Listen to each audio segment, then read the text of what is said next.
Views expressed by Casters Guild members are only the opinions of that member, and that could change from day to day. Guild members may use mature language, but that in no way means they are mature. Listener discretion is advised. Origins Game Fair 2026 has come and gone, but what was it like for your guild masters to finally take one easy and experience the convention as normal attendees? Well, that's the spell we're casting tonight on Casters Guild.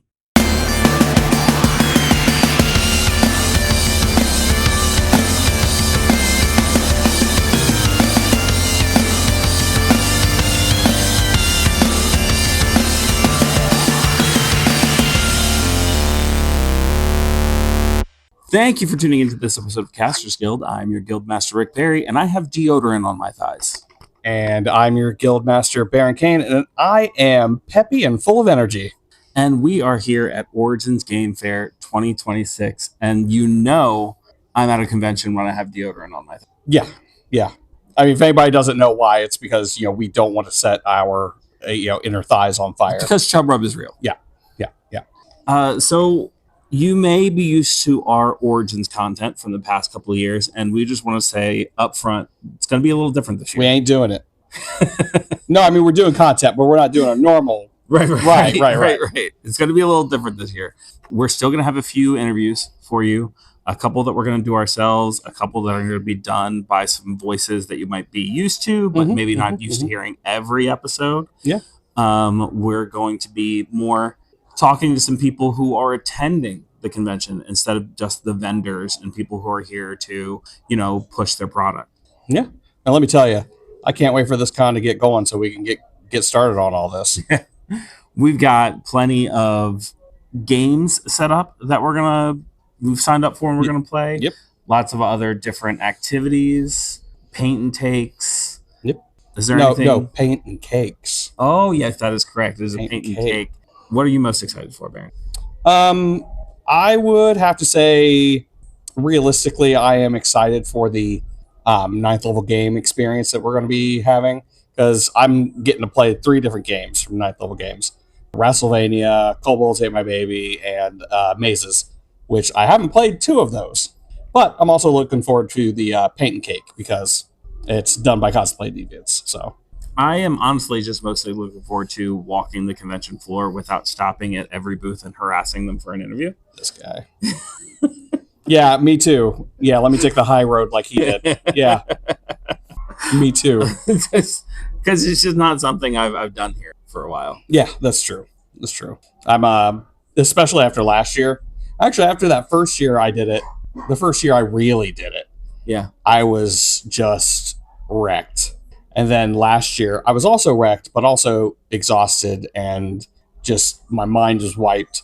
I will say that after last year, I had that feeling of I never want to do this again. So when we were talking about doing it this year, and we're like, you know what?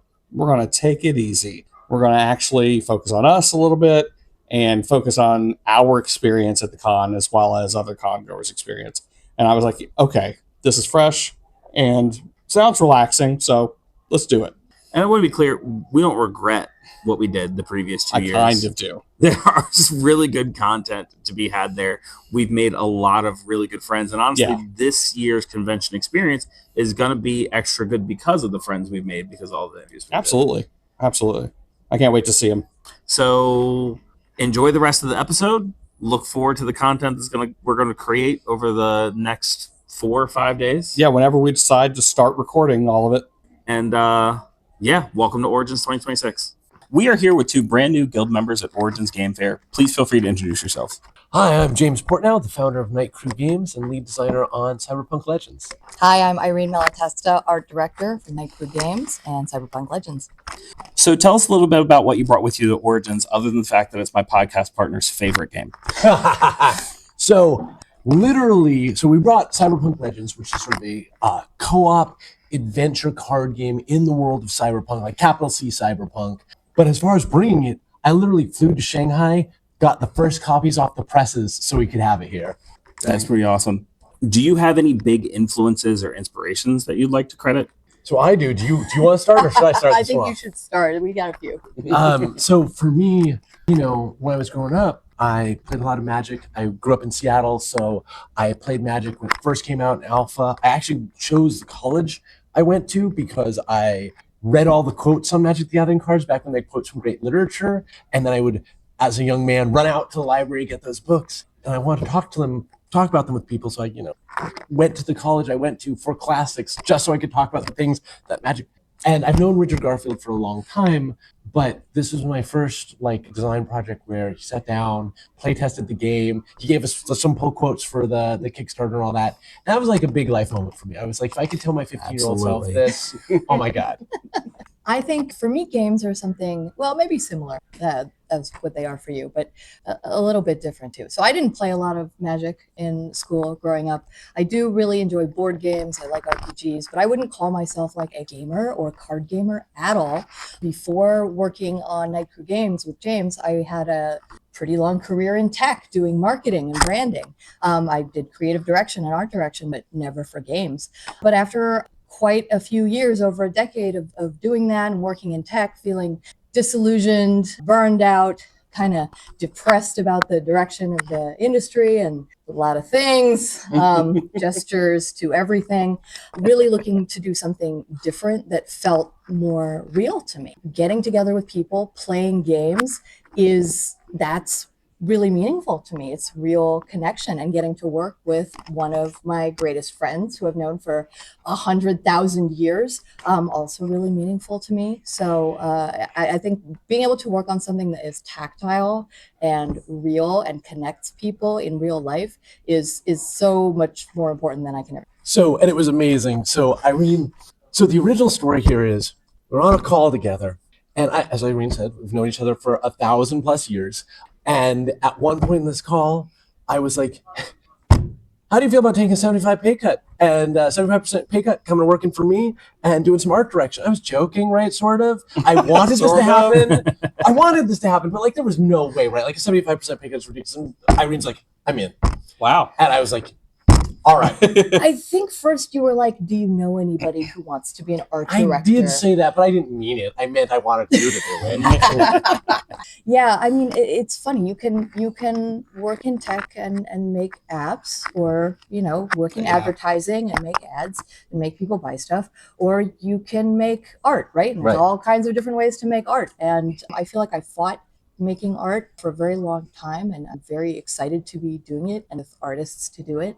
And I feel really lucky to get to work on this project. It's awesome. How long did it take for that feeling to hit that shift where you went from I am working this corporate job to I'm getting to do art for a living and work on this project? When did that realization really sink in, and what was that moment? That's a hard question. I mean, I think I've done both in different ways for a really long time, right? I'm a person who's never going to just do one thing. I've always had side projects and consulting gigs and a full-time job and art stuff and on the side. And so I think I've got a lot of those things simultaneously happening. Who knows, I will still probably do consulting gigs. But to change gears and have a focus going to events like this is really a huge part of having that feel real, right? And getting to hold the demo copies in our hands is magical, especially after working on it and talking. So was the plan always to be like Cyberpunk? Was this what it was when you first started? So no, actually. So I was building this in the pandemic because, I find something to do. Yep. And I wanted something that felt like an RPG that I could play with my friends, that had all that persistence and choices and puzzles and all those things. But, it's really hard to get my friends to sit down these days for a multi-hour RPG session, or even to read the books. And so I was looking for something that was quick to set up, quick to learn all these things. And I kept looking and looking. I love Arkham Horror, right? I absolutely love Arkham Horror, but sometimes I can't get my friends to sit around for 30 minutes while I said. And so I was like, all right, I'm just going to build a thing, because I've been working video games for years and years and years. And so I was like, all right, I got time. I'm just going to build a thing for all of us to play. And so I was playing it with Mike. And halfway through playing it with Mike, he goes, we got to do this with Cyberpunk. And I'm like, all right, my life just took a right turn. I guess we're going to get in a company together. Let's go. And then we talked. I mean, just playing it last night. I mean, there's think that's a great decision because it fits so well with it. And also the art is amazing.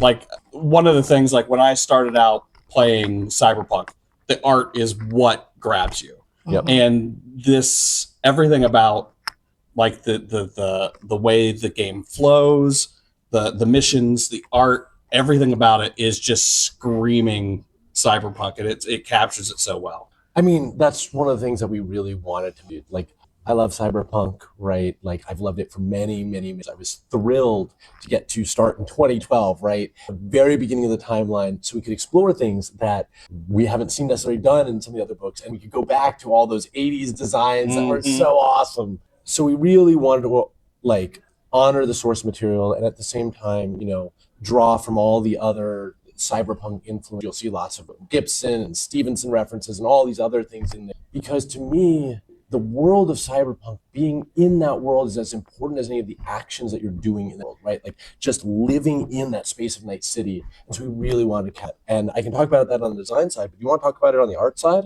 Sure. I think the immersion of a game to me, like I'm one of those people that I don't really so much care if I actually or play in an optimal way. I want to be immersed in a world and a story that's cool.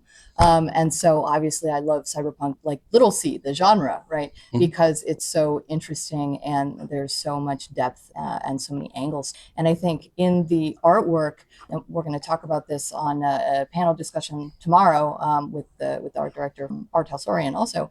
But we were looking at how do we bring to life all of these different angles of Night City and all of these disparate references that we enjoy, right? Like Cyberpunk as a genre isn't just Blade Runner screen caps, right? It's not just neon and skyscrapers in the rain, although there's that, right? Like there's a lot of playfulness and sexiness and mischief and joy and like rebelliousness and hopefulness, right? Like it's very inherently political and anti-fascist and anti-corporate, right? And so how do we play with all of those things and bring in references? So I think one of the ways that we did that and continue to try and aim for that is by working with many different artists from many different places. And instead of saying, you must conform to this exact style guide, to be like, okay, we chose you because you do crazy batshit neon psychedelic stuff, or you do really cool painterly like creepy stuff. Do lots of that, lean into that, and we're going to match you with parts in the story or with cards in the player decks that, you know, that work with that style. And so whatever is thematically happening on the card or in the scenario, we're going to try and match that and have an art style that emphasizes that and that brings in more immersion there. Awesome. In terms of like getting this whole project like off the ground, because you're not Art Halsorian, Right. and Art Halsorian owns Cyberpunk and all that fun stuff. In terms of getting this off the ground, how were there any challenges in that? When Mike says he wants to do something, that thing usually gets done. That's generally what I've heard too. And so, no, we were very lucky. I've known Mike for many years, and like we taught together years and years ago and other things, and we hang out often enough that when he said, let's do this, it was actually a pretty simple process. And the folks at Art Halsorian have all been phenomenal. Like working with the people at Art Halsorian, it's been this great like resource and bank of knowledge because, man, I can ask anything. The other day I was asking Jay about what the postal codes for different areas of Night City were. Of course he knew, right? He didn't have to look it up. Wow. Yeah, he had well, amazingly, his answer was, well, you know, the mail system has probably broken down by this point. So, but he did have an answer for me. And like all across the board, they've just been this incredible resource for like the lore of this world. But at the same time, they've been one of the best licensors I've worked with because they just they give us a place to explore, right? They let us build out some of this, and they've also been wonderful. Some of the pieces that we've built, they're now integrating into the RPG, and it was like great to see some of the bands that we created and things like that show up in the books, right? That's cool. So it's an awesome, they've been great about having that back and forth. Okay. I got to play the demo. I'm not 100% sure how much of that is finished, how much of that is, you know. It's in the printers. Cool.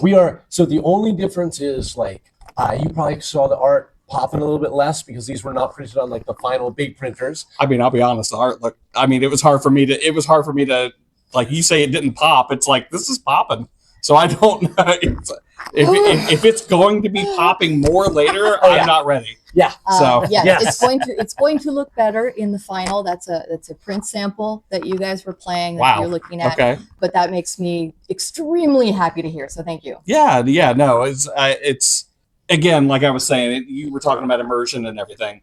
There was one particular mission we did where they laid out the 3 cards. Oh, when you're in Yes. Colonel Panic, the scene, bar. Yeah. Yeah. the bar scene, yeah. And the fact that you have that whole scene there, and then come to find out you have that clue that's like he's sitting by the skull. It's like, oh, whoa, there's a skull right now. We didn't put that together. We put together some. There were weird- so many other clues Yeah. that we were able to put together that weren't even the skull that But- led us directly to that answer. and we're so not used to people using details of the art in games like that it didn't even register us, and it just blew our mind that oh yeah, the skull's right there. It's like, oh god, it is. Well, so this is the whole thing, right? Like making the art and the game design work together. I feel like if we're really going to get you immersed, if we're really going to do this, we should utilize everything we have. Mm-hmm. And so, of course, we work together a great deal. And you are very patient with me when I'm like, oh no, there needs to be a skull right there Mhm. on this wall. But I wanted to make sure that we integrate all the elements because it's going to be stronger for that. Mhm. And so there's a lot that we're trying to do with cards that will ask the question, okay, what could we do with these things? Instead of just taking the Magic or Pokemon paradigm, like how can we utilize these to give you those moments of wonder, give you those surprise moments? Yeah. I like the Pokemon. There we go. The name of a book. Maybe not my book, but somebody's. Right, Yeah, yeah. I look at that as like it's a gift to the players, right? Like you give them more to think about, more to do on every card, more to look at. It Mhm. adds to the ability. It. Why would you not if you could, right? Right. Especially when you're doing something where you're commissioning original art for every piece. Like let's integrate it as fully as we can. Yeah. And you guys got to play the demo, which means that you played the most linear part of the most linear scenario. Mhm. You're going to see a lot more of that stuff as you go, a lot more choices, a lot more stuff that ties these scenarios together as you make those decisions. So if you like that, I'm excited Oh yeah. to see how you feel when you get to play scenario 2. Well, I mean, I was saying at the table that this game could easily be a role-playing game. It easily be a role-playing game. So secretly, I refer to it often as a role-playing game in a box Mhm. because that's what we want to do. Like that's the design goal. Give you that feel without having to do quite all the prep because now I have friends of mine who I can sucker into the cyberpunk world by getting them to play this with me and then getting them interested in cyberpunk. And then I can go, hey, let's buy the TTRPG Yeah. and, play some other stories, right? Absolutely. So with the first set that's coming out, what's going to be included? Okay, so the first set is going to include 4 scenarios, Mhm. 4 player decks, some upgrade packs so you can adjust your player deck. I don't know if you got to see those at all yesterday. I don't think we saw the upgrade packs, did we? yeah, they were the ones that you got to spend your eddies on. Oh, Yeah, that's right. yeah. That's right. Yeah, That's right. each scenario comes with an upgrade pack. Nice. It's going to come with a trauma team pack that, when you flatline, you get to open. So let's hope you never open that. And a bunch of dice. You don't actually, 4 counters, but, cool cyberpunk themed dice, D10s. Right. So that way, you can also bring them into your cyberpunk game. Yeah. A poker chip for your leader token. Ooh. And am I missing anything? Some snazzy dividers to save your place in the scenario if you have to go do life in the middle. We get a custom designed tray to make it easy to store all of your stuff, including the first few expansions. And in fact, the custom design tray, we wanted to make sure that it was big enough to store all the cards that come with it in sleeves because it always bothers me when I get a game and it's clear that I want to sleeve the cards, Mhm. but what no longer fits in the box. So now what do I do here? Mhm. So we've got that, and yeah, I think that might be it. That's the core box. Yeah, that's the core box. Okay. Um, So you say core box, like there might be more.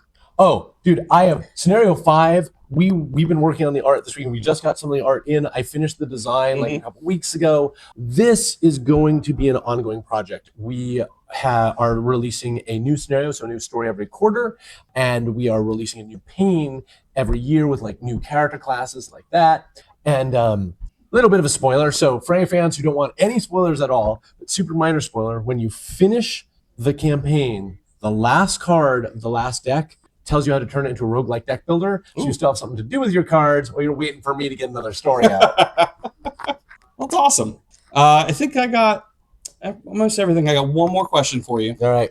Johnny Silverhand, Yes. blonde or not? Oh, we're in 2012, sir. Johnny Silverhand is straight up Billy Idol. He was actually influenced a lot by a combination of people, right? David Bowie, but also I'm very partial to Scott Weiland. Okay. So he's influenced a little bit of several different rockers, 70s, 80s. I still remember seeing Velvet Revolver with you. I mean, how could you forget that life-changing night? Rest in peace, Scott. Seriously. But anyway, yes, we refer to him internally as Hot Johnny. There we go. I mean, and that's one of the things, like you were saying earlier, there's a lot about the cyberpunk world that we wanted to deliver, especially on the art side. And for me, one of the important things is, right, like you were saying, this is a world, especially in Night City, you might die tomorrow, but you're really alive, right? And we want to get that sense of energy, that sense of vitality. That's why we get a much wider color palette than you. But also, this is a world that is sexy without being leering, right? And we want to make sure we encapsulate that too. So Hot Johnny is very hot. Nice. All right, so we heard something about a Young Legends pack that's going to be available. Can you tell us a little bit about that? Do you want to talk about Young Legends? I can. The Young Legends pack consists of 4 expansion decks. So you can swap out your base player deck, which is, a Netrunner, Nomad, Rocker, Solo. You can swap them out and play as specifically Carrie Uridine, Bart Moss, Black Hand, or Santiago, Nomad Sen. And so we did some new original player cards for each of those decks that are super interesting and different. You can only get in them. So you can just straight up swap out.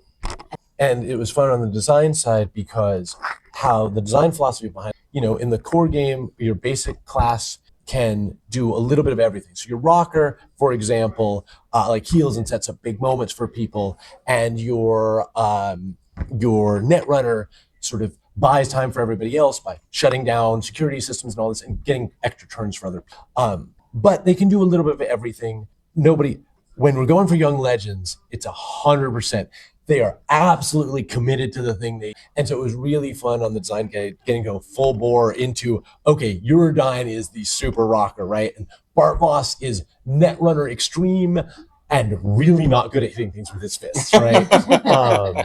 And so that was really fun to work. I got to play with a Young Legends deck actually the other day for the first time. I'd been looking at them for so long and never played with them. And I was so surprised, pleasantly surprised even at what a different play experience, right? Because you're really good and it makes it awesome. I think people have a lot of fun. I was really excited here. I was going to get to see Black Hand again. Oh, yeah. I mean, it was great. We got to have a lot of back and forth with Mike about how exactly Black Hand should look, how he should feel, all this sort of, and I was also and that was awesome. Yeah, because I mean, if anybody listening, he never showed up in the 2077 game, which is the biggest, I think, exposure to a lot of people right now to Cyberpunk. Black Hand never showed up, but he's a huge deal to the Cyberpunk world. And I'm not sure, but I don't know if I've seen him in Cyberpunk Red either. So is this like the first time we've seen him? So I'm not going to say anything about anything that's going on with Black Hand, but it has been a while since Black Hand's gotten to show up, and it was awesome that I'm very proud of the fact that they let us be the ones to sort of do that. For anybody at home who doesn't know who's exposure to mostly 2077, Black Hand is kind of the foil. He's the other side of Johnny, where like some of Johnny's wild, reckless, this is more restrained. But on the other hand, Black Hand has the same background as Johnny, right? We even have, Silverhand and Black Hand as this yin yang, which I always thought was really interesting in the Cyberpunk universe. Yeah. So yeah, I'm pretty excited about that. So when is this game going to be available? Excellent question. So you'll be able to get this game at your local friendly retailer in September. We are taking some pre-orders on our website right now. And if you are a retailer, we're distributing through Asmodee, so you can pick it up through your Asmodee order. And some of the other things that are coming out, Young Legends, The Next Scenario. Can I talk about the building blocks? I guess I can. All right. Can we just mention it? All right, I will mention. Since I just did. I mean, good toss. So we are working on, we've got a very beta, if you're if you're doing the pre-orders, if you go to our website, you can get in on very early beta. Like these are going to be shipped with our stick figure art on them for the first beta box. But we're doing a build your own adventure mode, so you can build your own scenarios. Like you saw how the scenario decks work, and how it's a story you can play through. Well, if you want to build your own scenarios, we're building a set that will allow you to do that. This is actually something he brought up while we were playing the demo. Really? He was like, Genius. we could write our own scenario decks for this. You could. and so I need to give you all the tools, right? Because like, you know, the like discard, draw the next card, all that sort of thing. I need to give you all those tools. I need to give you a lot more options for the obstacles you could possibly face and all this. So you have all the pieces you need. Little bits of story to connect things together, maybe. To inspire some To thoughts. inspire you. Exactly. So we are doing a build your own adventure mode. No promises about when the real thing fully comes out, because this is being able to do that, being able to create a version that you can just build yourself is a monumental design task. Yeah. That's why we're releasing it in beta first, so that way I can get you guys to come kick it around. And if you ever want, come join us on our Discord, because we're doing beta tests. We've got it on Tabletop Sim, and we're also running Tabletop Sim sessions all the time. Yeah. And we've got an active community who like build scenarios for each other. And they probably built more scenarios than I have at this point. And so yeah, that's sort of. We've got another scenario in the storyline coming out like relatively soon, hopefully before the end of the year. So this game is coming out in September, hoping to get you more story before the end of the year. But then we're also working on build your own adventure mode, so you guys can tell your own stories. That's awesome. And also, that would be another thing that would keep me occupied while I'm waiting for you guys to make me in. Absolutely. Secretly, this is exactly what I want, because even if you're not necessarily going to build it, right, in build your own adventure mode, once we have that out, people are just going to list, oh, I made this cool scenario and put it up on Reddit, right? And so if you have nothing else to do, you can just assemble that deck and go to all your friends, hey, let's play through this, right? Because I know I've worked on video games long enough. Everybody's going to burn through the content way faster than conceivably make it. And our poor artists. And so if there is the opportunity for everybody to build and share their stories, one, like that helps us out. And two, that's sort of what Night City is about. I want people to tell their own stories, because like the stories that we can envision are not the only, right? And should be very cool. So I'm excited for it. Any other thoughts or questions? Our very final question is, you guys have obviously are working the convention circuit. You're going from one convention to another. Why specifically at Origins, that list? Want me to field this one? You should. Okay. I mean, honestly, we're just Gamma members, and we love Gamma. Gamma's always been really good to us. And so, you know, Origins is a Gamma show, and we wanted to be here to represent. And this year's theme is cyberpunk. So we were like, we can't possibly miss it. Yeah. And it's been great to us. Like, everything about this show, we're right through the front doors as you go into the demo area. And this has been the right audience, right? People are here for some cyberpunk. It's been incredible. Yeah, I will say the reception saying that we have demoed was super nice in most part. Couldn't have asked for it so far. All right. Well, thank you so much for taking the time to talk to us. We hope you'll come back and do it again, be returning guild members in the future. And for now, I guess we'll get out of here, Chooms, because we got a city to burn. All right, let's Delta. All right, so what's your name, and tell me about yourself and what you did. Hello, my name is Bug, and I work for Ninth Level Games. We are a publisher outside of Philly, and we make polymorph games. So really rules-light system, small rules, big stories, kind of our MO. We make everything from Cobalt Ate My Baby, where you are small little dog-like creatures running around, smashing stuff and starting fires and dying in that fire, and then making more kobolds, because there's always another kobold to make. All the way to our game Mazes, which is classic sword and sorcery. Very much like old school 80s D&D, but like a tenth of the rules. And then we have a bunch of everything in between. We have great games for kids, families. We have a bunch of queer games, silly games like Pigeons 11, Birds Doing Crime, anti-fascist games like Rebel Scum, about punching Nazis in space. We've got games about cute little cats. We kind of run the spectrum of what you could possibly want, but at least they're all very rules light, fun, easy, one-shot games to get into. You can learn most of the rules in about 20 minutes and be ready to go, whether you've ever played an RPG before. All right, and that's what Mazes is like. Oh, do it again? Okay. Mazes is a fantasy TTRPG. It functions great as a one-shot. It slays the scheduling demon, so if you want to run something at the drop of a hat, you can pick up Mazes and run with it. It is, I liken it to sword and sorcery novellas of the 60s and 70s without the problematic bits. It has all of the fun and flavor of old school dungeon crawling with a lot of modern take on rules. So it runs on the polymorph engine, where your character is defined by the die type. You're a D4, you're a D6, you're a D8, or you're a D10, and that's the only die you roll the entire time. And the players are the only people that roll dice. So character creation takes about 5 minutes. It's just 5 questions. What role are you in the party? How do you solve your problems? Who are you in this world? A couple of questions about your character itself, and then you come up with a name and you're ready to go. Once you have your party assembled, you dive right into the dungeon. We like to start at the doorway to adventure, and you tell a whole story in about 2 or 3 hours. And the next time you play, you can play that character again, but most people want to make a new character, which is fine too. The sweet spot is 3 to 5 players. It plays 2 to 6 easily. I like to say if you have 7 friends that you want to play with, like, why are you bragging? Go find something else to do. But it plays 2 to 6 very, very well. Players are the only ones that roll dice, so the mace controller is running all the hazards that they run into and the traps and the plot.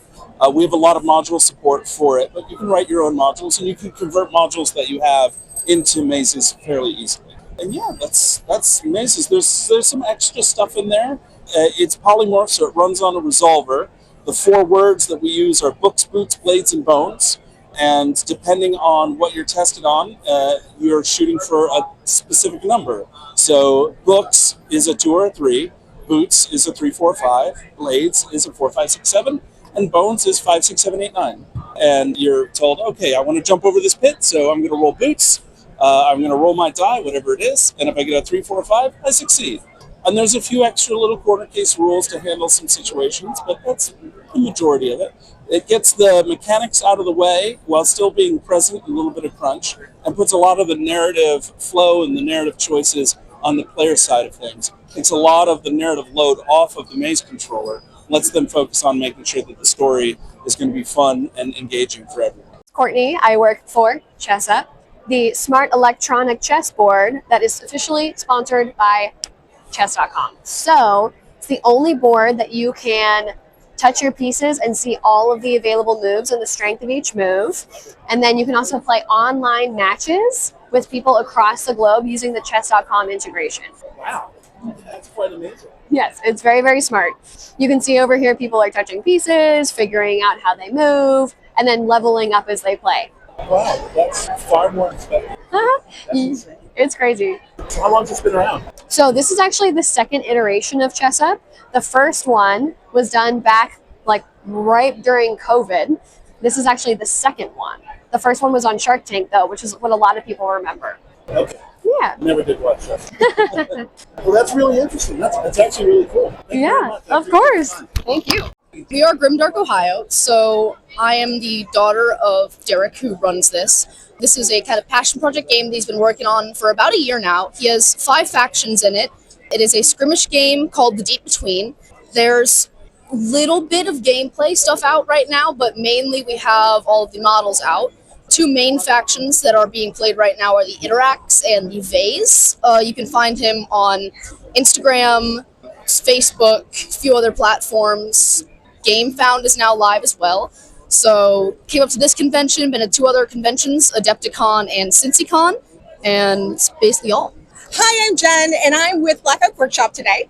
And here at Black Oak Workshop, we are doing a scavenger hunt called Expeditions. It's to launch Black Oak Workshop's new line of dice called Expeditions. And so we're giving quests out to people to get them all over the convention center, get them interacting with some NPCs, and having a good time.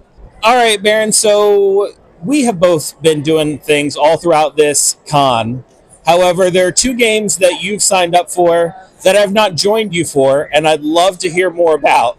So first, tell us a little about your experience with Ragnarborg. Well, Ragnarborg obviously has been on our radar for a while.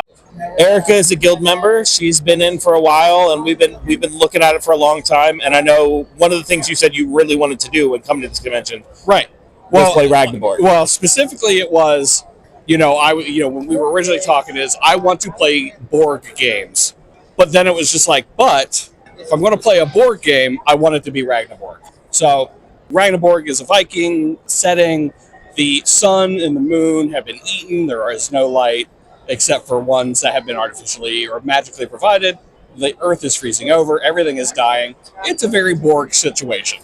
So we all played various forms of Vikings, except for me, apparently, because I rolled like an outsider devout. Sure. And so I played I essentially played a Christian monk there to convert everybody. And everything that happened that was amazing, it was, the Lord works in mysterious ways. It's so good. Yeah, I mean, if you know anything about me. Yeah, it's leave you to perfectly role play the Christian priest. But yeah, so they did the game. There was some fighting, of zombies, inhaling of ash, which is apparently the ashes of the undead that can have a narcotic effect on people. There was some ship combat. We ran into... The way they made it sound is there was more than one boat like this, but if anybody knows Viking mythology, it was Naglfar, which is a Viking longship made of the uncut toenails and fingernails of the dead. Fun. Yeah.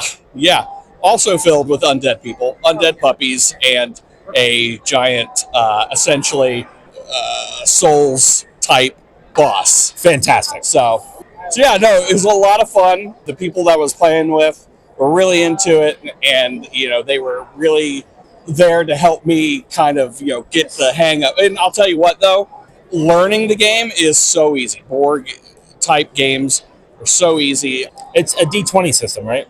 Yeah. Yes. Okay. Yes. But when one says a D20 system, we are not implying that is the D20 system. No, not at all. Just want to make that clarification. But yeah, so it's been a lot of fun. The beginning of the game was all just random rolls, like what you're into, the gear that you're carrying, the class that you are. And if anybody knows me and how much I love Cyberpunk, you know what I love. And it's just random rolls to figure shit out. So yeah, that was a lot of fun. Fantastic. The other one was from our buddies over at Ninth Level Games. Yep. You got to go try out Wrestlevania. Wrestlevania, yes.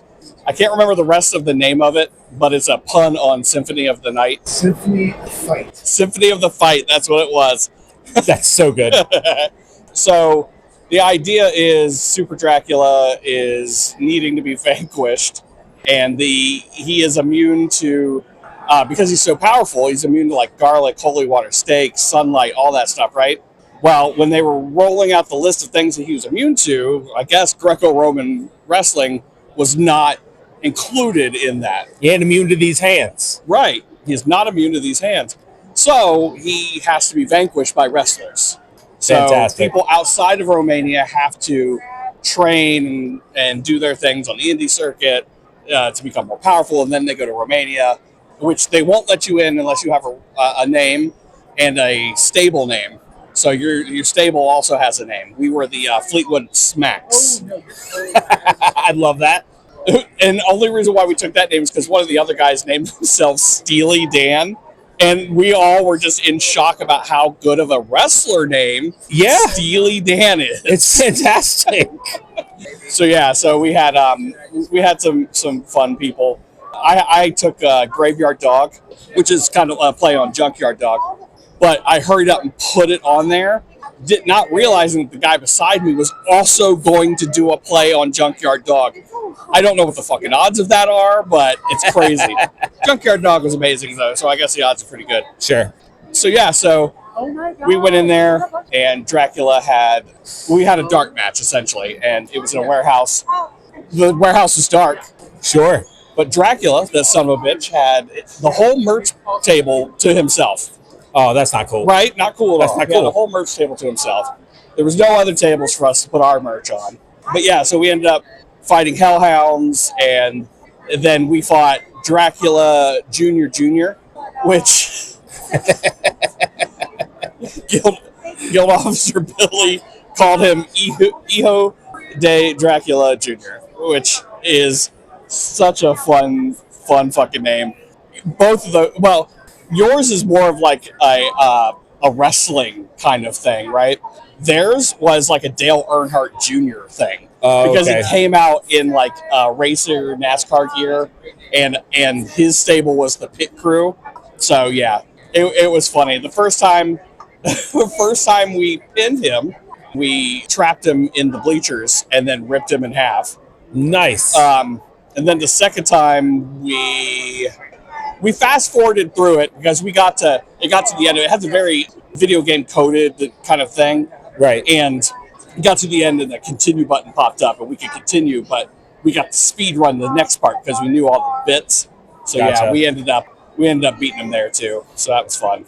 Oh yeah. Our Undertaker type character took care of him. That's what it was. Fantastic.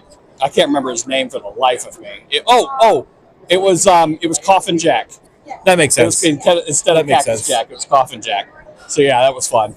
But yeah, no, it was a lot of fun. I mean, I've played Polymorph before.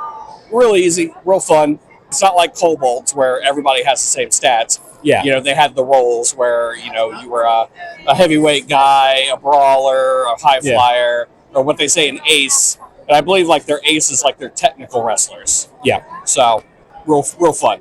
It's not out yet. And I think I just heard one person said it was supposed to be out by Gen Con, and I just heard that it's not going to be out by Gen Con. Okay. So, oh boy. But yeah. All right. Well, stay tuned for more Origins coverage. Woo! We have a returning guild member with us today. Feel free to introduce yourself. I'm your friendly neighborhood Master Allen with Level Up Sabers, and we have been Michis for half a decade at this point. Yeah, pretty much. Yeah. And so tell us a little bit about what you brought with you to Origins. Okay, so I have now been a vendor at Origins at least 4 times. It might be 5. At least 3 to me. At this point, I'm kind of fuzzy on what day of the week it is at all, let alone like things that have happened at Origins previously. I'm pretty sure it's Tuesday. That sounds right. Yeah. That sounds right. Yeah. But I'm the saber vendor at Origins as of right now. There's still just the one, so it's me. Yep. So if you need a lightsaber, I know a guy. I never know if it's obvious that the guy is me. No. Okay, so the guy's me. Got it. I'm the guy that I know. Mm-mm. It's good to know yourself. It is. But yeah, I'm a martial arts instructor. I went viral on TikTok by accident selling lightsabers. I'm not going to pretend that I know what I'm doing because I don't know what I'm doing, but what I do with the lightsabers is martial arts. And so like there's a lot of different ways to engage with lightsabers. There's a lot of different use of lightsabers. There are more and more companies now that are that like extend kind of like a paper yo-yo, and like for certain things they're really cool. Oh yeah, because it's like visually and visually it's so impressive. For my purposes, like if you swing them too fast they come inside out and then you have to put them back together and they're never quite right again, like for yo-yo, or like I know that feeling. That first time that the slinky gets kind of twisted and then it never slinkies again. Mm-hmm. Like it's, and so like for me it's not useful at all, like until they reach the point where it's like, all right, can I teach class with them? It's like it looks cool, but like that's not product I'm ever going to carry, because if I can't use it in class I don't need it. Fair. Like, it's, you know, but that it's like that's my experience of Star Wars is through martial arts lens, and then my experience of lightsabers is also martial arts lens. For some people it's like ugh, and for other people it's like, oh, that's cool. And again, I don't know what I'm doing. I mean, who does really? I mean, there's no like real. It's valid. Like, you know, you want to talk about all these different forms, and it's like, oh yeah, well, who how many hundreds of years ago was this invented? Maybe 30 years ago. There are many martial artists that are not prepared to embrace how old the Marquis of Queensberry rules are. Or if you've seen any movie where they're referenced, the Marquis of Queensberry rules are so much older than people are prepared to really see. Because just about every form that you learn in a martial art now, no matter how old that form is, it is very likely that the Marquis of Queensberry rules are older than that form. It's very likely. So, we'll come back to the lightsabers, but honestly, that you've been doing something recently that I am curious about, where you've had a series on your TikTok where you are a master speaking to your Padawan. Oh. Where did the inspiration to do that? It's a couple of different things. I'm actually, spoiler alert, we're doing an actual play that we're recording. Ooh. And it's my turn to DM. And so all of our players, all the characters, had a master was the same one that, and in all of their instances, they were found when they were like a little bit too old to begin the training, but it was going to be dangerous to not give them choice. And so like all of them had this same individual that is a part of their background, and they are now like mutually on a mission and did not realize that they all had this particular red. So all of them had like a period of time where they with this one that then, you know, they all chose to stay the temple to go under, and so there is stage their progress. They all have this one figure in their background, some of the scenes of the story. So a bunch of the master are things that are prompts I've given to the players of, this is, you had some version of this speech, and so you decide, kind of fill in the gaps around what it is that brought you to that. So one of the recent ones was, if you've ever said or looked at something or seen something or whatever and thought somebody should do something, when you're a Jedi, if you decide to be a Jedi, somebody's you. Right. And so like there's been a bunch of things like that where like I've had either lessons from books that I really loved to the story, or stuff that has just been bouncing around inside my head. And if I don't say it out loud, it's going to force its way out, and that would probably like physically traumatic. So right. So whether it come to creating your content, starting doing martial arts, selling lightsabers, are there any major inspirations in your life? All right. So a year ago, I signed paperwork. I am the owner of the dojo in my first class. And so I started my martial arts journey. I'm going to be my instructor. Because that's the nature of the martial arts industry. Right. But it's legally me now, which is like my journey through the martial arts, like lessons from my instructor, from people that have been significant. Those are all really strong comments.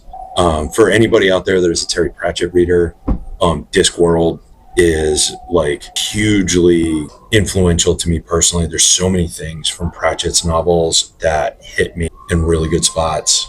He has two books that are, for me, what I feel like a master apprentice relationship should be like. And like in Star Wars, we don't get a ton of those because we need, like when we get Force characters, we need them to struggle with doing because like that's like a part of the story. And so one of the things that makes it so that those stories can be interesting is the dynamic between apprentice. Like it's got stuff that's missing. Like for me watching the prequels, like I know Anakin and Vader, so there aren't any, oh, if only Anakin would do the right thing. Like I know where this is going. I saw the original trilogy when I was a kid.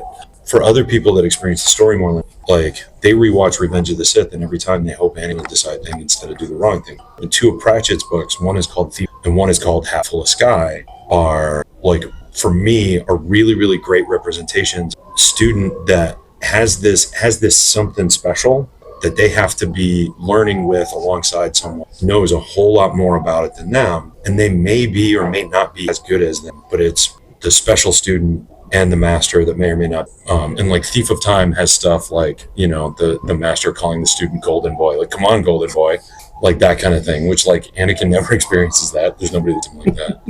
And Half Full of Sky introduces me to, because you can't, to be the best, nobody can give it to you. You have to. And if you are the best and you think that somebody is good to take it from you, they've got to earn it. You can't hand it to them. You can't tell everybody that they are.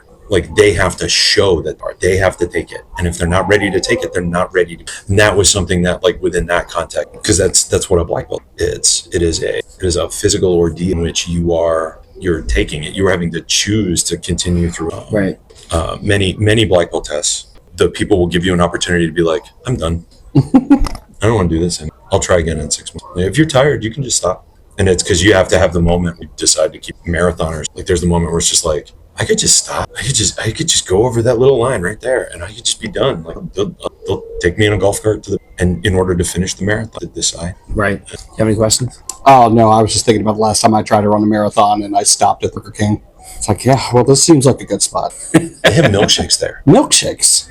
Good milkshakes, actually. Much better than McDonald's. Yeah. Does the bar is off? Yeah, exactly. When McDonald's milkshake machines, oh, gotcha. They have milkshakes and Burger King's. My timing is bad. All right, so there's a lot of different conventions out there. Why choose to come to Origin? It's my friends. There's some friends of mine live here in Columbus, and they used to attend Origins every year. Oh. They started a 3D printing terrain company. Oh. And so they did, like when they launched their business, they were attending Origins. And they were like, you know what, we could be a vendor. That might be cool. It was right after COVID. So like there were a lot of vendors that had like stopped coming to Origin, going to stop. And so they were like, all right, we'll get a double booth. Do you want to split it with it? And I was like, yes, that's cool. Like, well, I'll give that a shot. And so that was the first year. Lay of the Land 3D was next to me. Was there. They decided to hang it up. The 3D printing space is kind of saturated a little bit. A little flooded. A little bit. And that, their kids are older. And so it was, it was the right decision for them. But last year was the first year that our other D&D friends joined us. And they came up here. And so they weren't there, but I stayed at their house for a couple of days while I was getting set up. And some other friends came up and joined us and experienced the convention for the first time. My kids are here for the first time this year. And so it's become this weekend. We're all together. The text thread's a little bit more, all that kind of stuff. And this is the friend. My friend Greg passed away about 2 months ago, and this is the group that he was our cruise director in a lot of ways. We'd get people to respond, people to show up. He would schedule something so that everybody was like, okay, it's scheduled, I have to show up. And so it's been nice to have all of us kind of together. There's an empty space that even though he had never been able to come. The group chats, everybody's like, there's just all the little extra logistics that you're talking about. And so it's nice that we are together to experience the space and talk about it. Yeah.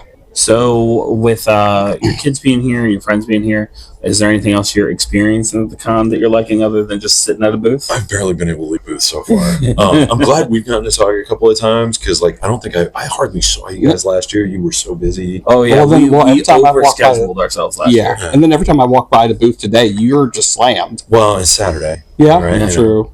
We remembered that it's not Tuesday, and so it's a transition year for Origins. Yeah, and but it's like we'll see how they kind of work their way forward. I think it's going to be kind of an adventure for them because like everything post COVID, everybody's just like figuring it out on the fly and trying to figure out how to do one more year. Sure. Because nobody wants the convention being its last year. Places where people go, you don't want it to be the last time. Right. So hopefully they have a good. I haven't talked to him. I mean, and we don't have to put this in there, but would you have any feedback for Origins? There's already a dedicated B2B. Mm-hmm. Like Gamma already does. Yeah. This doesn't have to be halfway a B2B. Mm-hmm. Like, let this be your B2C con. Like, you don't necessarily have to go to the into like, how it is a B2C con, but like, because it's like trying to straddle the fence, like you end up sucking it. Yep. And that's like, I think it affects people. And one of the things that makes this such a good show is it's so accessible. There's so much opportunity that like at Gen Con is so great. Mm-hmm. And especially to be able to highlight games like a con that is like very heavily up, and they could, I think if they leaned in. Having gone to both for several years, is the people here are just nicer. It's because it's a little less frantic. Yeah, being able to stop and speak to people, you're always having a good experience talking to people at Origins. I will say that I've ran into a few people here with, we'll say, Gen Con mentalities, where they are always hustling, they're always moving from point A to point B because they feel they absolutely need to get this stuff done, and it's like very off-putting, and It's it not a normal clashes. thing for Origins. Yeah, it clashes with the general idea. And it's 4 days. Yeah. Like there's a lot of time, and so like there's a lot of opportunity for that, and so hopefully next year they'll find the balance a little bit better, because it's like once a convention becomes heavily B2B, like the way that hotel prices change, the way that things change, because now you're competing with corporate money. Mm-hmm. It just makes it so different, makes it so much harder. Yep. And there's Origins a lot of will lose its charm real quick. because then it's like now it's just Gamma 2. Yep. And like they already have one. Yeah. Yeah. All right, so whether people want a lightsaber or they want to check out your new actual play or any of that kind of stuff, where can they find you on the net? All right, so I am Level Up Light 1 on TikTok. I am Level Up Light on Instagram, and Level Up Sabers everywhere else. So if you need a lightsaber that is guaranteed better than a stick, levelupsabers.com. The actual play is going to be on the YouTube probably another couple of months. We've only been able to record like 4 or 5 sessions at this point. So we have a lot more to get into the game before we start editing and stuff. And anytime I'm going to be places, Instagram and TikTok are where I do all my posting. That's how we did was TikTok. Mm-hmm. Yeah. Nice. All right, well, thanks for coming to talk to us, and may the Force be with you. May the Force be with you all. We are finally wrapping up Origins 2026, and we are here with our guild officer and a brand new guild member. Feel free to introduce yourselves.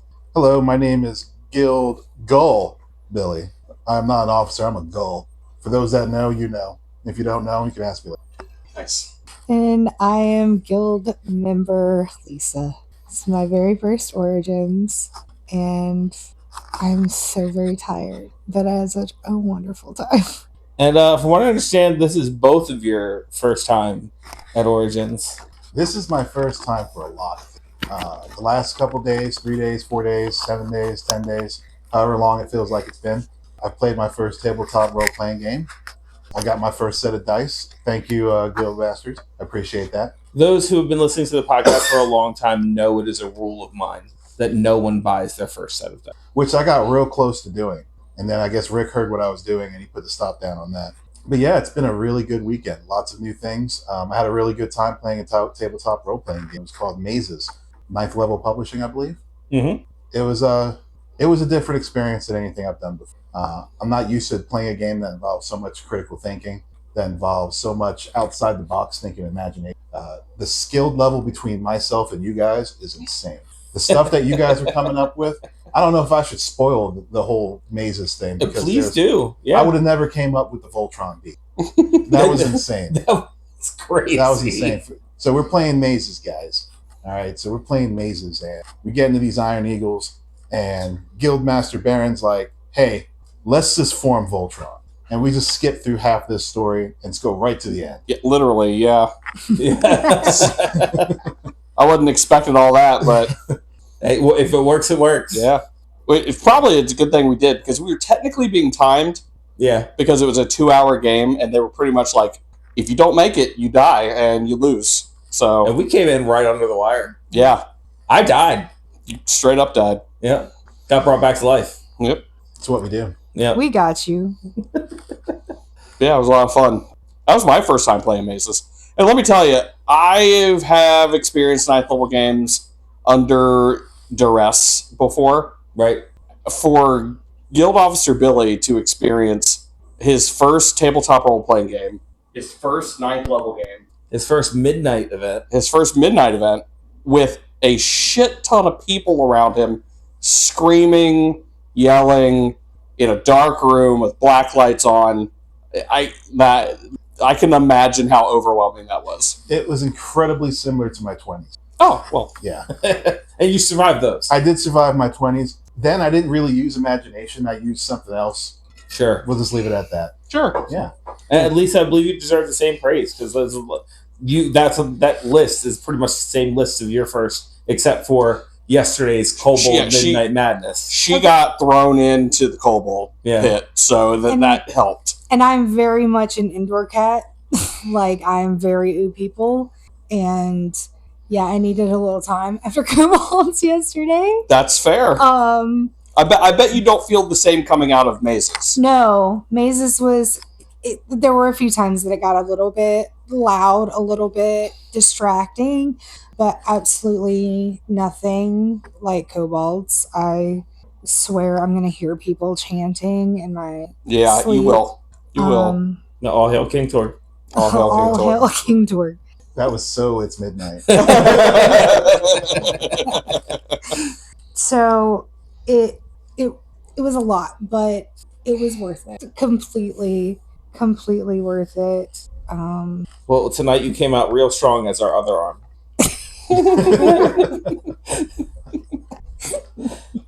Fucking leaning into the other blade was fucking hilarious. So I think my favorite part of the entire con was when you guys were busy and I just walked the floor and started meeting people and talking to people, and I realized that this community here is one of the most friendly communities I've ever been around. And if you're listening to this episode, it means you just heard a few of those interviews. Yeah.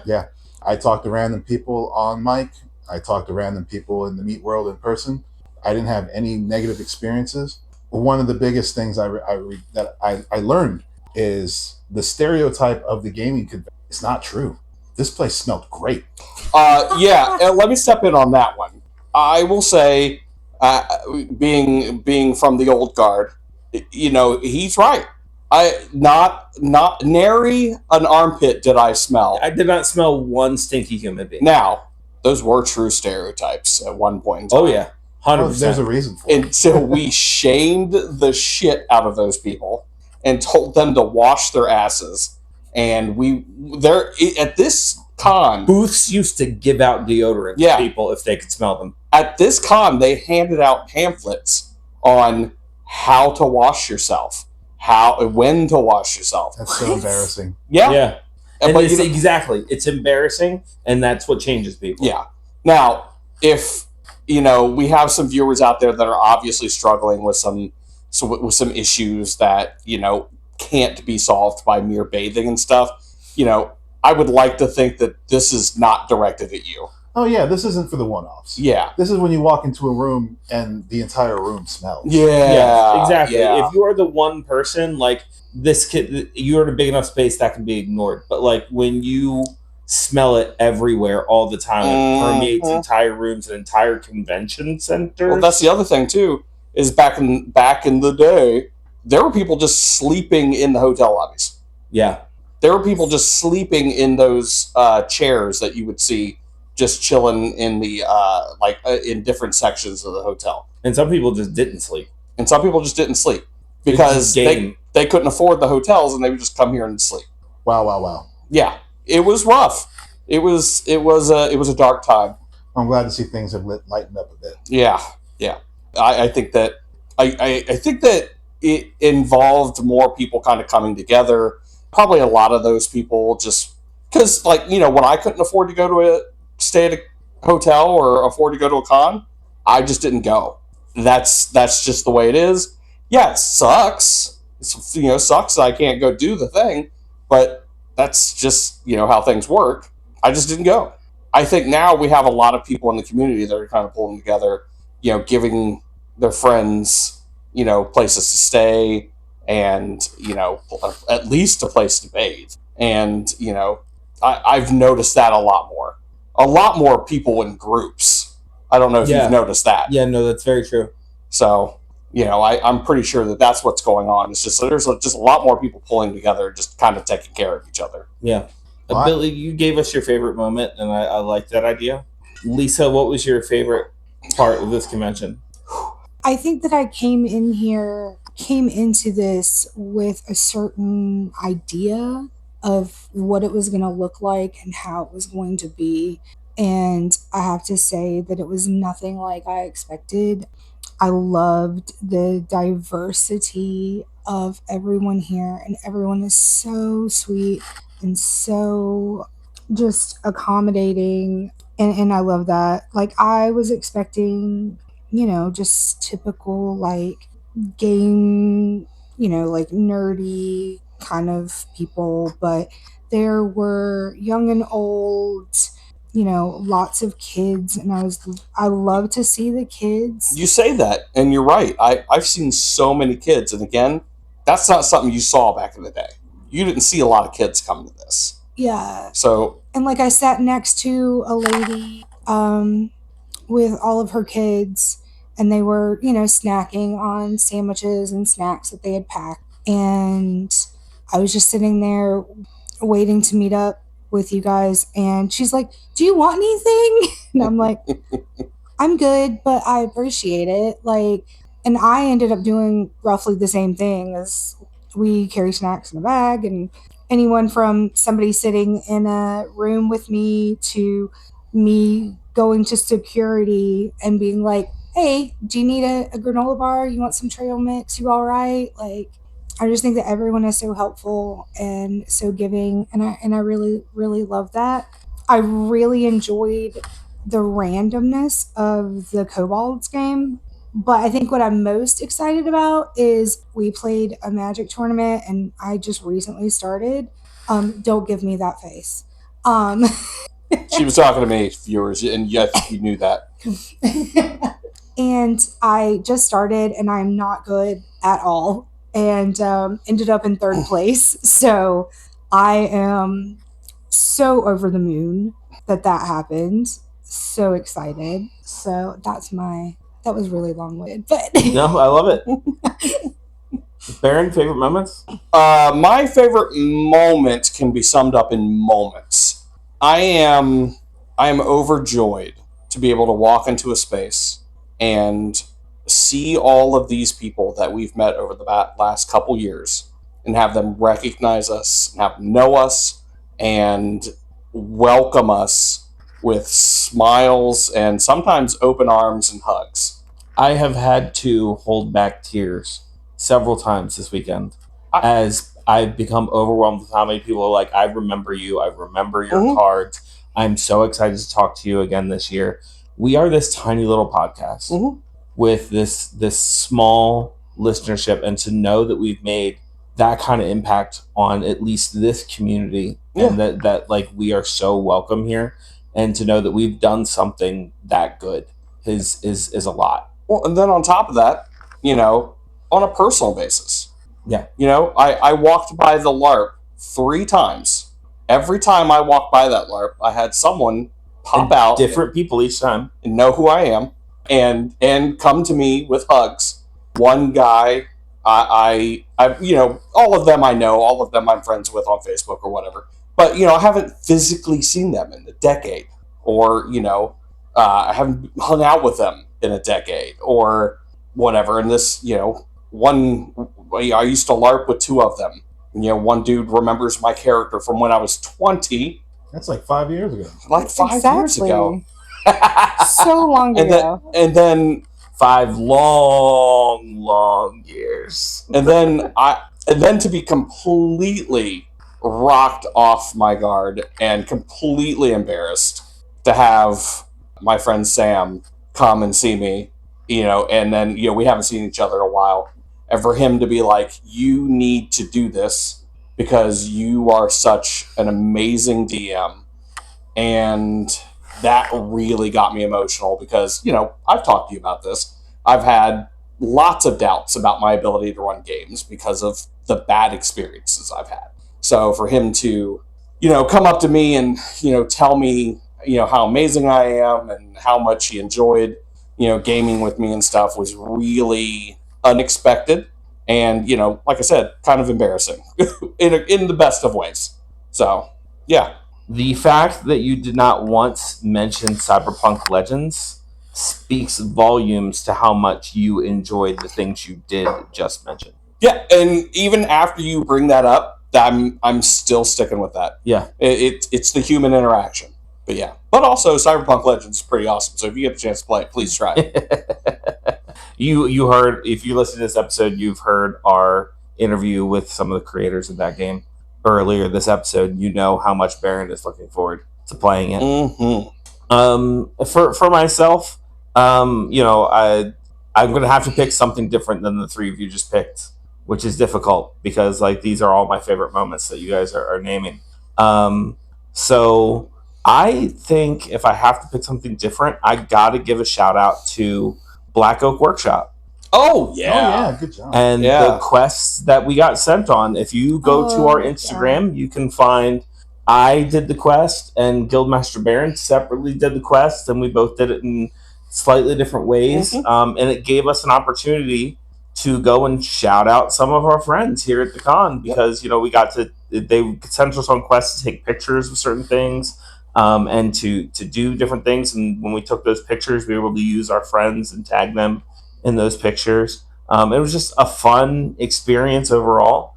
And for a busy vendor on a Saturday at a convention like this to take the time out to build synergy between, and I hate the word because it's like a corporate convention, but that's what it is. To build synergy between the companies here, and let people take quests that takes them to other booths specifically. Yeah. And Baron, I even heard you ask Tula Pitiful if the fact that a quest took some people to their booth, if it was increasing sales, and they were like, yeah, we've seen a lot more sales because of it, which is nothing but a good thing because Tula Pitiful is a wonderful artist who has a lot of really cool stuff. So make sure you're checking our Instagram and checking out their tag. And I also, if they do this again in the future, I fully encourage any of the artists out there to please get involved in this because it was giving them nothing but exposure and engagement, and and again seeing the activity at that booth, nothing but sales. Yeah. So I mean, there was one booth that I probably would have never really bought anything from or really looked at it because it's from a distance. You can't really. Yeah. But they had some cool miniatures that if I was to be painting miniatures, I would get. But I bought a dice vault from them because it gave me a +5 on one of my rolls, and because I needed the dice vault or whatever. I didn't need a dice vault, but hey, they convinced me. Hey, you ended up using it for a prequel set. Set of dice. I did. And I'm not going to give too many spoilers or say too much about it, but if you keep an eye on Speed Robo games, there might be something pretty cool coming out that involves your guild masters in the future. Yep. I have no idea what you're talking about. And if you don't know who Speed Robo Games is, get the collectible card shop simulator, and you will know who Speed Robo Games is after that. And I just want to mention that the Magic tournament that I got 3rd place, Guildmaster Rick got 1st. So not a big deal. Not a big deal. It's a big deal to me, though. No, he's right. It's not a big deal. It was exciting. Yes. But I will say this too, you bringing up the Black Oak, it kind of falls into what I was saying too. They were we'd never talked to them before ever, but they were the coolest, sweetest people. They really were. They were great to everybody, and they were cool to me. I even got you were my favorite of the day. And that's saying something because they saw a lot of people. I actually got an interview with her yesterday. Nice. Nice, good. Yesterday. Whatever today is, the day before that one. Whatever today is. Who knows what today is? Dear listener will be hearing it. That's true. Earlier in the episode. But and then you got the other guys from the other outpost. I even told them, they Artemis. had real... Huh? Artemis. Artemis, yeah. But I even told them, I was like, you guys have real mud show energy. And they're like, is that a Ren Fair thing? Yes. Well, good. That's what we were going for. But yeah, they were all really fucking sweet, really cool. They were really into it. And you knew that they were there, obviously, to make their own sales, but they knew also that they were there to help other people. Yeah. And to engage with people. Well, if you notice, the other booth was Black Oak Outpost. Yes. So it's all the same company. Yeah. It's just like... That's why I said the other outpost. Okay. Yeah. So yeah, they were really cool, really fun. To have the forethought to want to do this quest and have a big old booth in one quarter of the exhibition hall and then buy a smaller booth all the way in the opposite corner in the exhibition hall to drag people on a quest across the exhibition hall. Genius. Guildmaster Baron and I are positive that they're trying to make us lose. Yeah. I definitely got my steps in. If you look at that thing, you were zigzagging through the floor. And then, looking for numbers that don't exist. That's true. That's true. Not their fault that the numbers on the floor got rubbed off. But yeah. Yawn. Yeah. I think that sums up about where all of us are at the end of this convention. It's Saturday night. Midnight 30. Jesus it's Sunday Christ. morning. Sunday morning. Oh yeah, Sunday morning. Whatever. I'm going home and bed rotting for the rest of the week. Well, I have I got one more day of con. Yeah. But we're wrapping this up now because this is our last day of work. We're taking the day. Yeah, this is our last day of work, and gonna take it easy tomorrow. We're gonna buy a couple more things, and we're gonna call it a day. I got about maybe 2 hours of con time in me tomorrow. Any other final thoughts anybody has about this year's Origins? Looking forward to next year already. Yeah, same. I'm already planning what I'm gonna do next year, who I'm gonna bring with me. Like, already in my mind, I'm planning. I'm going to say, and I told you this earlier, straight up, last year when the whole thing ended, I was like, I'm not doing this next year. In my head. In my head, it was, I'm not doing this next year. It was rough. It was rough. And then we had that discussion of, you know what, this year we should do something different. Let's take it easy. And let me tell you how big of a difference that made for me. And honestly, I don't think we took it easy. We just did something very different. I feel like we were just as busy this year as we were last year. No way. If you consider the breaks we took just sitting in the media room and not doing anything last year, and the amount of downtime that we had this year, those downtimes are very similar. Actually, if you take into account the man hours put in, that Guild Officer Billy helped shoulder. Yes. I guess we were just as busy, but having 3 people. Yeah, and we the things we did were very different. So like instead of being busy at the end of the day doing another 8 interviews, we were busy at the day playing mazes. Yeah. You know what I mean? So it's just we were just as busy. It's just we were doing something that was much more enjoyable, and like the difference that makes. It is a huge difference. So yeah, that being said, yes, I'm very excited to do this. I think it's cool that Rick was playing Magic for at least 4 hours. Oh my gosh, I At thought it least was 4 never going to end, to be At honest. least 4 hours. I went and did something, came back, say, hey, Rick. Did something again, came back, there's Rick. To be fair, a good hour and a half, 2 hours, that 4 hours would be waiting for the other matches to finish. Well, my point was That you was had me. plenty of time to enjoy yourself. Yes. Oh yeah. And that's Yeah. that's the cool part. I'm really happy. Exactly. Now, that being said, next year I want to do something even more different, and I've already been talking about. I want to run games next year. I already have in mind a few things that I want to do that I'm excited about, and I hope other people will be excited about once I get it more fleshed out. I have an idea for kobolds that I would love to write up and send to them, and hopefully have them at least give it a consideration. But yeah, and maybe even sign up for, some of that DM stuff that, my buddy was talking about. Maybe, sign up with 9th level games and tell them, hey, we want to be mayors or something crazy. So here's your call to action, dear listener, because I'm throwing no shade at my podcast partner when I say this, but we always have cool ideas, and we say we really want to do this thing. Mm-hmm. It just doesn't happen. Nope. So here's your call to action. Get in our Discord. Send Guildmaster Baron messages. Don't give me ideas. I have ideas. Ask him how the writing is going. Ask him how that game is coming. Offer to be playtesters. Bug him about it. Then show us, hey, I'm coming to Origins next year and I want to play in that game. Am I going to see it on the event sign-up sheet? Damn. I'll Hold bring me my account. Roman right there. Oof. Yeah, that's what I like. I like being held accountable. I like being, held to task. This is going to take a lot of writing. I'm going to need to write some stuff. So You can do this. I believe in you. Yay. So with all that being said, thank you so much for tuning into this episode of Casters Guild. Email us, castersguild@gmail.com. Let us know how much you're looking forward to playing in Guildmaster Baron's game at Origins next year. Join us on the Discord. That's where all the fun stuff is happening. And not only we will see you in the next episode, but we will see you next year at Origins. Bye-bye, everybody. see you later. Bye. See you. Bye-bye. Bye. Bye-bye. See you. I'm going to press stop.